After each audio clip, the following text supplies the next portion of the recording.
Dans cet épisode, je vais évoquer le chamanisme et une approche particulière qui me tient à cœur, qui est le psychochamanisme. Alors, je vais te montrer comment cette approche spirituelle nous permet de connecter notre âme, de connecter notre puissance et de réveiller nos pouvoirs. Bonjour et bienvenue sur Oser l'âme, le podcast qui te connecte à ton être profond. J'espère par nos partages te réveiller et te révéler pour oser être et oser la vie.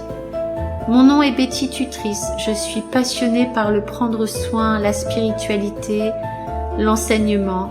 Formatrice à l'IFPIA, j'enseigne la psychogénéalogie évolutive, la psychoénergétique et le chamanisme. Je suis également autrice. J'espère te donner des clés qui te permettront d'ouvrir ton cœur pour laisser chanter ton âme. Chaque épisode est une invitation à l'introspection pour exprimer plus librement toutes les parts de ton être. Le chamanisme, c'est un sujet vraiment très riche. C'est une pratique très ancienne.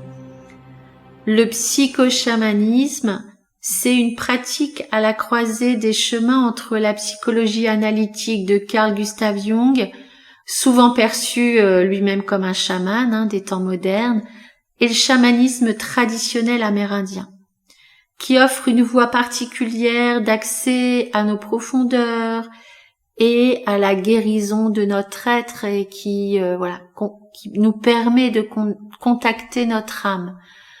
Ce que j'aime dans le psychochamanisme, vraiment, c'est cette alliance entre une tradition amérindienne et puis ce mélange culturel avec la psychologie.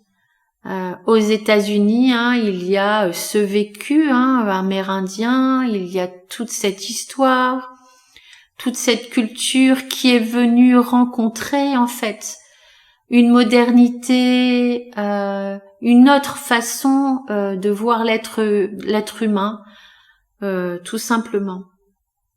Alors le chamanisme, dans son essence, se fonde sur la croyance en un monde spirituel accessible par certaines pratiques, état de conscience modifié, et ses racines plongent dans l'histoire ancienne de nombreuses cultures à travers le globe.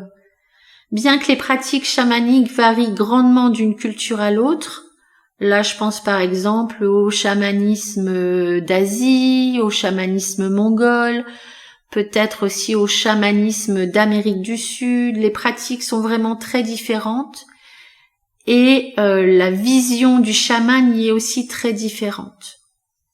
Alors j'ai envie de dire, la quête commune de toutes ces traditions chamaniques, c'est celle de l'harmonie entre l'humain, la nature et le cosmos.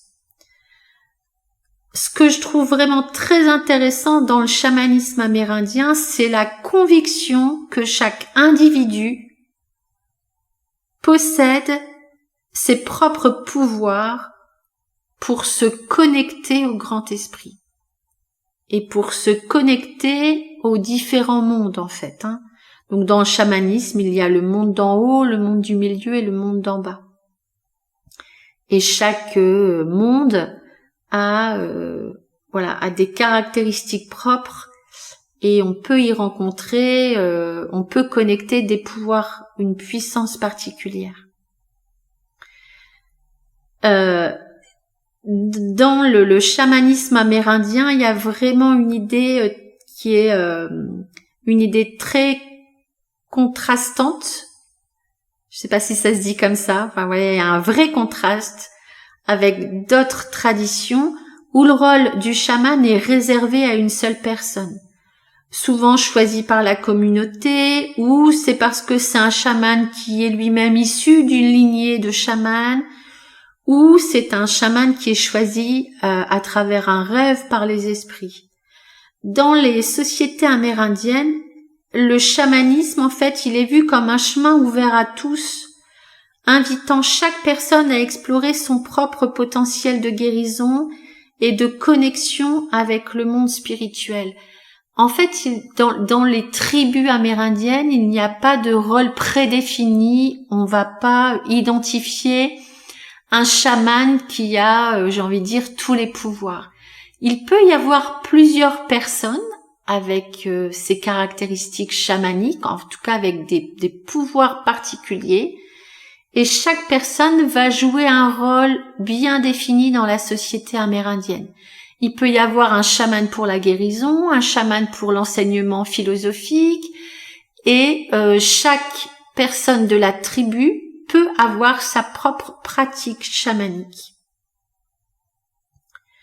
Le psychochamanisme intègre vraiment ce concept qui est que chaque personne a ses propres pouvoirs, chaque personne a sa propre puissance, et donc chaque personne peut aller explorer ses mondes intérieurs, peut venir s'apporter de la guérison, peut venir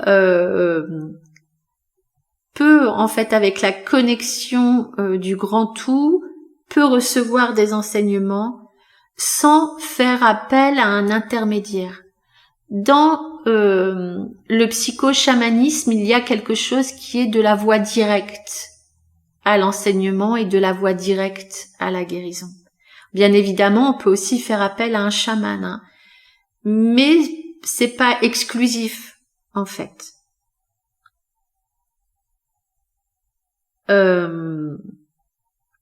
Donc il y a vraiment quelque chose de l'exploration profonde intérieure, et cette alliance entre cette lecture psychique de l'être humain et le chamanisme permet de mettre en lumière la puissance de la conscientisation de nos propres pouvoirs intérieurs.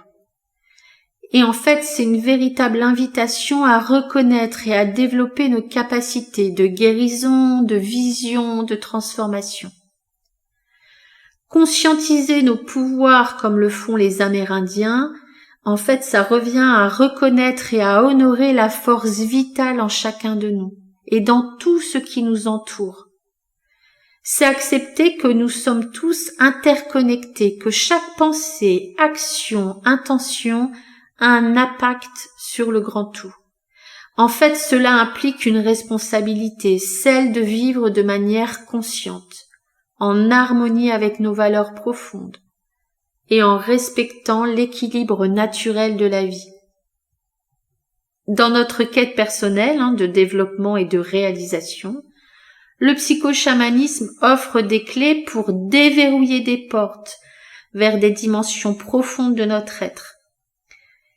Il nous invite vraiment à embrasser notre propre pouvoir de guérison, à écouter la sagesse ancestrale qui réside en nous et à marcher sur le chemin de l'épanouissement avec courage et authenticité.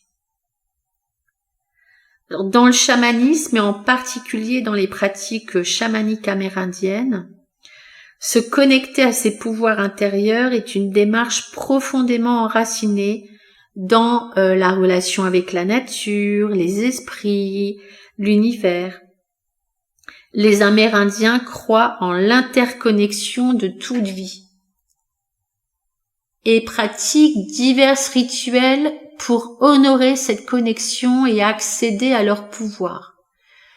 Alors, ces pratiques, je vais donner quelques exemples. Ça peut être par exemple la quête de vision. Donc la quête de vision, c'est un rite de passage sacré. La personne qui est en quête de vision va se retrouver en pleine nature. Alors la communauté veille, veille sur elle à distance, mais dans la quête de vision, on est seul en pleine nature, à l'intérieur d'un périmètre.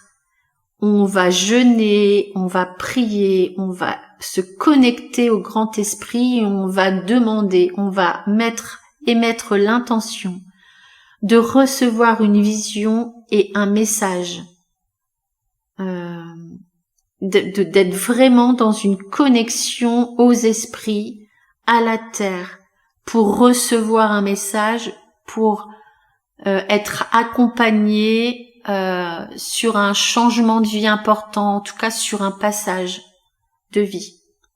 Il y a également les voyages chamaniques. Alors le voyage chamanique permet à l'aide du chant du tambour de provoquer un état modifié de conscience, et c'est avec le voyage chamanique qu'on va aller voyager dans les différents mondes, le monde du haut, le monde du bas et le monde du milieu, Et ce qui va permettre en fait vraiment de connecter des ressources, de connecter par exemple son animal de pouvoir, de connecter des esprits guides, d'aller rencontrer et d'aller transformer des choses qui sont dans l'ombre.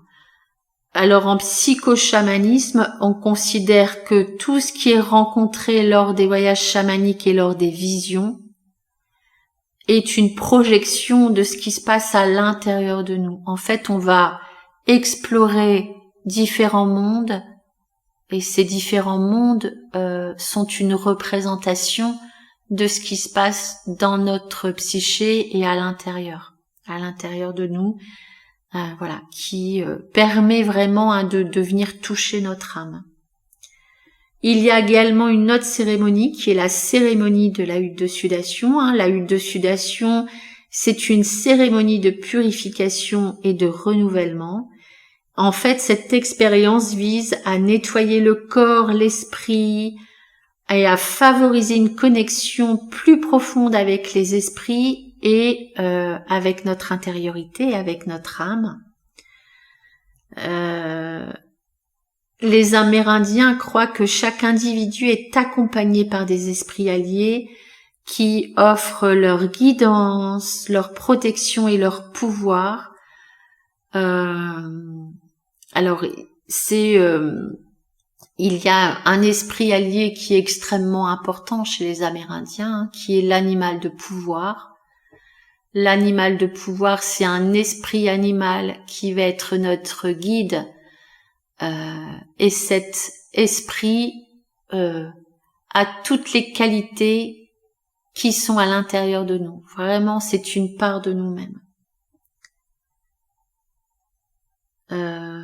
Et puis, alors dans le monde d'en bas, souvent on va rencontrer l'animal de pouvoir, et dans le monde d'en haut, on va parler d'esprits guides, des guides de lumière, peut-être d'âmes de personnes décédées. Et dans le monde d'en haut, on va aller rencontrer un esprit ou des esprits guides qui ont plutôt forme humaine. Pour moi, ces guides sont très proches de ce qu'on peut connecter en médiumnité, en fait. Donc ça peut être des anges, voilà, plutôt une énergie de ce type-là, et des formes qui sont plutôt représentées par des formes humaines, en fait. Donc ces esprits permettent vraiment de se sentir accompagnés, et ce sont des capacités, des pouvoirs, une puissance sur lesquels on peut s'appuyer pour cheminer et pour connecter notre puissance et notre pouvoir intérieur. Il y a aussi la marche consciente et la communion avec la nature. La nature est, donc là on est dans le monde du milieu, le monde de la nature, le monde de ce qui nous entoure. Ça permet vraiment d'observer, d'écouter, de se connecter avec les plantes, les animaux, les éléments. Ce sont des pratiques très simples et en même temps très puissantes, qui nous permet vraiment de nous aligner avec l'énergie de la terre, et là aussi de découvrir vraiment nos potentiels intérieurs, et de recevoir aussi des messages et de la guérison de ce monde qui nous entoure et de cet esprit qui est partout.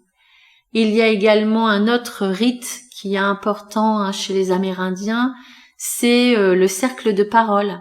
Alors les tentes blanches et les tentes rouges.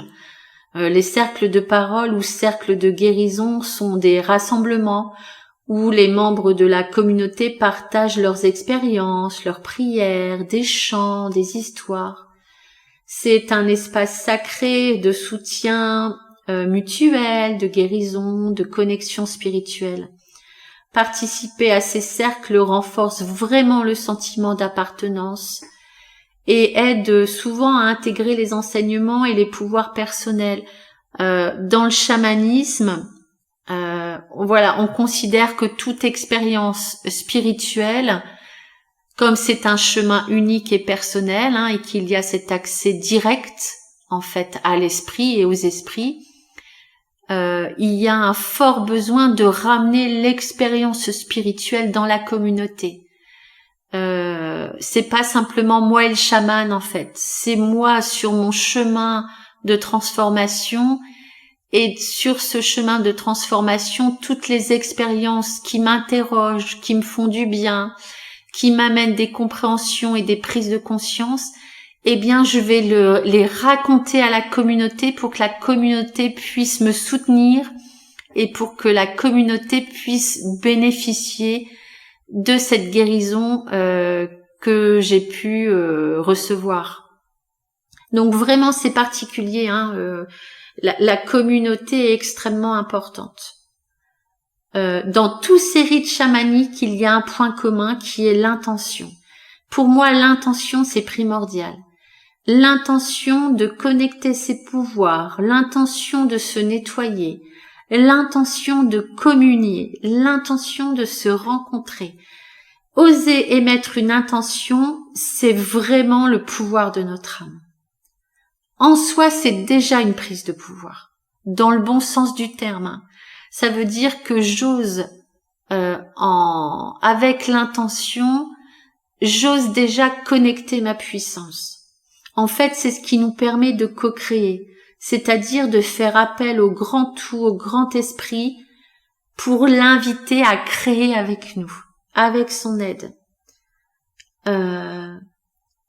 Donc, la pratique du psychochamanisme, pour moi, c'est vraiment se connecter à un cheminement spirituel qui est là depuis très longtemps, et de se l'approprier avec notre culture, avec qui on est profondément. Vraiment, il y a quelque chose de l'ordre de respecter, d'émettre une intention, de recevoir de la guidance avec qui on est aujourd'hui, sans avoir à se déguiser. Voilà, moi je suis pas née dans une tribu amérindienne, je suis pas née aux États-Unis, je suis pas née il y a des centaines d'années ou des siècles. Je pratique le chamanisme vraiment avec ma personnalité, avec qui je suis en tant qu'Européenne, et avec vraiment ce point commun avec la médiumnité et avec notre culture aussi, qui est la voie directe aux esprits. La pratique à la fois très personnelle qui peut être ramenée à la communauté. En explorant vraiment ce courant du chamanisme et en intégrant certaines pratiques dans nos vies, ça nous permet vraiment d'accéder à une transformation profonde, alors aussi bien personnelle que collective, et ça nous permet de devenir vraiment des gardiennes de la terre, des soigneuses de l'âme, et j'ai envie de dire des architectes de notre destinée. Dans le prochain épisode, je vais développer vraiment ces trois mondes, le monde d'en haut, le monde du milieu et le monde d'en bas. Voilà, j'ai vraiment envie d'amener une profondeur par rapport à ces différents mondes. D'ici là, je te souhaite de marcher sur ton chemin avec force, amour et lumière. Et osons l'âme, osons la vie. Si tu souhaites approfondir ce chemin, tu peux t'inscrire à la formation en psychochamanisme que je propose. Si tu souhaites soutenir le podcast, tu peux t'inscrire. Tu peux également t'inscrire à la newsletter Ishpia. Je te dis à bientôt pour un nouveau voyage ensemble. Et merci beaucoup d'avoir passé ces quelques minutes avec moi. À bientôt.